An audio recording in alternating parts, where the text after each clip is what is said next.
बिस्मिल्लाहिर्रहमानिर्रहीम। अस्सलामुअलैकुम। मैं हूं इमरान और आप देख रहे हैं इमरान उमर यूट्यूब चैनल।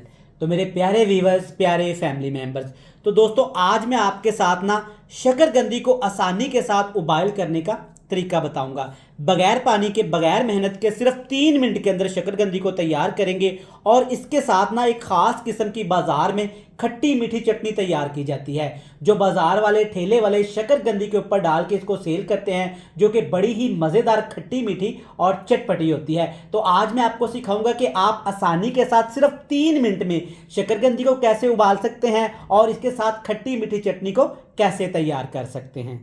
जी बिस्मिल्लाहिर्रहमानिर्रहीम।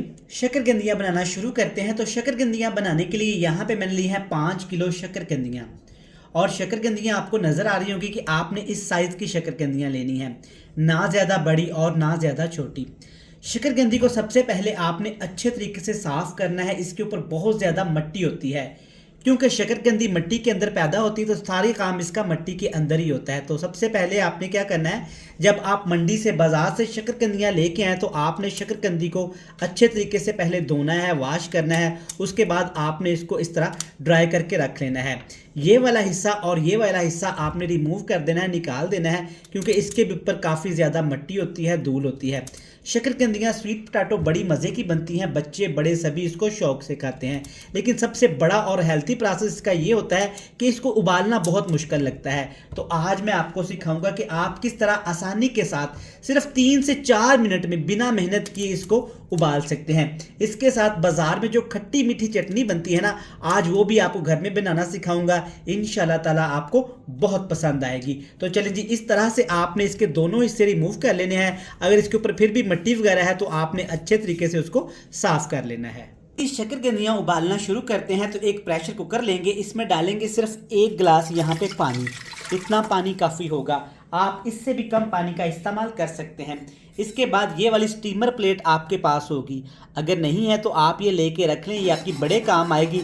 इससे बहुत सारी चीज़ें हम स्टीम कर सकते हैं, बहुत सारी रेसिपीज़ बना सकते हैं। तो इस तरह हमने स्टीमर को इसके ऊपर सेट कर लिया। अब इसके ऊपर आपने शकरकंदियाँ इस तरीके से जोड़ देनी है आसानी के साथ। ये चेक करें, शकरकंदियाँ आपने इस साइज़ की लेनी है। ज़्यादा बड़ी शकरकंदियाँ लेंगे तो उसके अंदर काफ़ी ज़्यादा जाला होता है, और छोटी शकरकंदियाँ लेंगे तो वो ज़्यादा अच्छी नहीं बनती। मेरे पास यहाँ पे तकरीबन 11 लीटर वाला प्रेशर कुकर है, तो इसमें आसानी के साथ 3 से 4 किलो शकरकंदियाँ आ जाएंगी। आपने इस तरह सारी शकरकंदियाँ इसमें जोड़ लेनी हैं। तकरीबन 3-3.5 किलो शकरकंदियाँ अच्छे तरीके से कुकर के अंदर सेट हो गई हैं। अब इसमें डाल देंगे 2 अदद ये सब्ज़ मिर्चें, इससे फ्लेवर बहुत अच्छा आएगा। इसके ऊपर अब आपने ढक्कन लगा के इसको तकरीबन आपने 3 मिनट के लिए पकाना है। जब विसल आ जाए, वेट आपने इसके ऊपर रख देना है। ऐसे वेट की सीटी आना शुरू हो जाए ना 3 मिनट, तो 3 मिनट के बाद आपने इसको बंद कर देना है।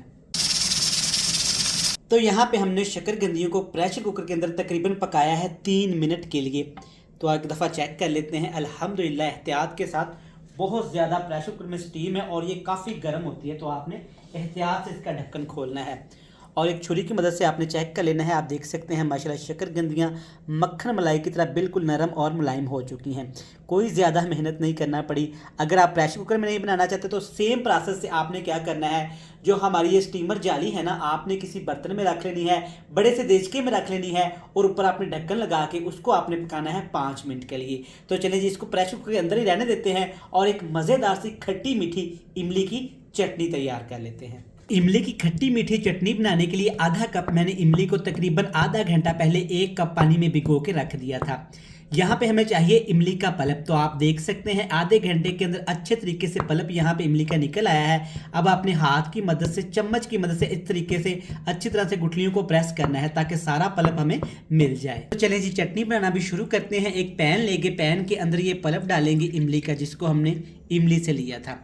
पल्प आप पानी जितना मर्जी इसमें डाल सकते हैं, जितनी मर्जी आप इसको गाढ़ी कर सकते हैं, बढ़ा सकते हैं।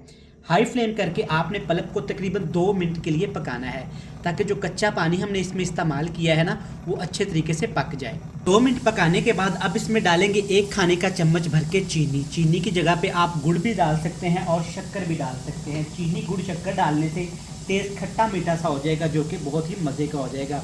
और इसके साथ इसमें डाल देंगे तकरीबन 2 से 3 चुटकी कुटी हुई काली मिर्च। काली मिर्च के साथ इसमें डालेंगे आधा खाने का चम्मच भर के चिली फ्लेक्स, कुटी हुई लाल मिर्च भी इसमें शामिल कर देंगे और ज़ीरा पाउडर भी डालेंगे तकरीबन आधा टीस्पून से थोड़ा सा ज़्यादा। ये सारी चीज़ें शामिल करने के बाद एक चीज़ आपने इसमें लाजमी डालनी है, वो है काला नमक। काला नमक भी शामिल करेंगे तकरीबन 2 से 3 चुटकी। अगर आपके पास काला नमक नहीं है तो आप इसमें दूसरे नमक का भी इस्तेमाल कर सकते हैं, लेकिन काला नमक इस्तेमाल करने से इसका टेस्ट बहुत ज़्यादा बढ़ जाता है। सफ़ेद नमक भी शामिल करेंगे थोड़ा सा, ताकि जो इसके टेस्ट को बैलेंस कर सके। ये तमाम चीज़ें शामिल करने के बाद मज़ीद आपने 1 से 2 मिनट के लिए इन तमाम चीज़ों को पकाना है, ताकि तमाम चीज़ें अच्छे तरीके से पक जाएँ और चटनी का टेस्ट बहुत ही ज़्यादा खट्टा मीठा सा हो जाए। 1 से 2 मिनट पकाने के बाद सारी चीज़ें अच्छे तरीके से यहाँ पे पक चुकी हैं। आप देख सकते हैं कि चटनी यहाँ पे हमारी काफ़ी ज़्यादा पतली है, तो आपने इसी तरीके से इसको ड्राई नहीं करना, वरना चटनी बहुत ही थिकी सी, चिपटी चिपटी सी और ड्राई सी हो जाएगी। तो हम क्या करेंगे, 1 टीस्पून मैंने कॉर्नफ्लोर लिया था और इसमें 2 टेबलस्पून भर के पानी शामिल कर दिए। आपने इसमें कॉर्नफ्लोर शामिल कर देना है, लेकिन कॉर्नफ्लोर आपने एक ही स्टेप में शामिल नहीं करना, 2 मरतबा आप शामिल करेंगे। पहले आपने 2 खाने के चम्मच डाल के इसको अच्छे तरीके से मिक्स कर लेना है और चेक कर लेना है कि चटनी आपकी कितनी गाढ़ी हो गई है। अगर मज़ीद ज़रूरत पड़े तो आपने मज़ीद इसको गाढ़ा कर लेना है। बाज़ार में जो बेचने वाले होते हैं ना, वो चटनी को इसी तरीके से गाढ़ा करते जाते हैं और इसको बढ़ाते जाते हैं, लेकिन हमने इसको घर में इस्तेमाल करना है तो मैं इसको ज़्यादा गाढ़ा नहीं करूँगा। अब जितनी थिकनेस काफ़ी है और मज़ीद ठंडी होगी, ठंडे होने के बाद ये मज़ीद यहाँ पे थोड़ी सी थिक होगी। तो चलिए जी चटनी को उतार लेते हैं और इसको अच्छे तरीके से ठंडा कर लेते हैं। तो चटनी को एक बाउल के अंदर डाल के अच्छे तरीके से आपने चटनी को ठंडा कर लेना है।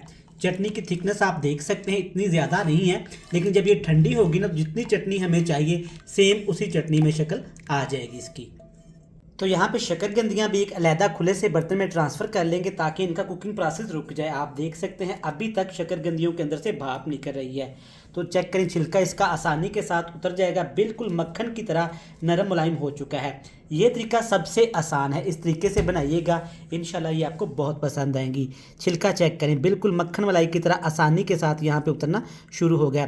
ठंडा करें और इसके सारे छिलके रिमूव कर लें। शकरकंदियाँ ठंडी करने के बाद आपने इनको बड़े बड़े पीसेस में कट कर लेना है और एक प्लेट से जाके आपने उसमें ढेर सारी सब्ज़ मिर्चें, प्याज, हरा धनिया और लेमन छिड़कना है। तो उसके ऊपर आपने ढेर सारा ऐसे चाट मसाला या अपनी पसंद का कोई भी मसाला आपने घर में बना के रखा हुआ है ना, तो आपने वो इसके ऊपर छिड़क देना है। इस तरह से बाज़ार में ये सेल की जाती हैं। तो जनाब अब इसके ऊपर डालेंगे ढेर सारी हमारी इमली की खट्टी मीठी चटनी, जिसके बगैर ये हमारी रेसिपी मुकम्मल हो ही नहीं सकती। जितनी आपको पसंद हो इस तरीके से आपने चम्मच भर भर के इसके ऊपर ऐसे डालते जाना है और इसको खाते जाना है। जनाब मैं उम्मीद करता हूँ कि आपको ये मज़ेदार सादा सी रेसिपी पसंद आई होगी। इस तरीके से शकरकंदी घर में बनाइएगा आसानी के साथ, बच्चे बड़े और आप भी खुश हो जाएंगे। मैं उम्मीद करता हूँ कि आपको ये मज़ेदार सी टेस्टी खट्टी मीठी रेसिपी पसंद आई होगी। रेसिपी अच्छी लगे तो चैनल को सब्सक्राइब करके बेल आइकन को प्रेस करके फ्रेंड्स एंड फैमिली मेम्बर के साथ शेयर कर दीजिएगा। कल फिर मिलेंगे नई और एक मज़ेदार सी रेसिपी के साथ। तब तक इमरान उमर को दीजिएगा इजाज़त। ढेर सारा प्यार, दुआओं में रखिएगा याद। खुदा हाफिज़।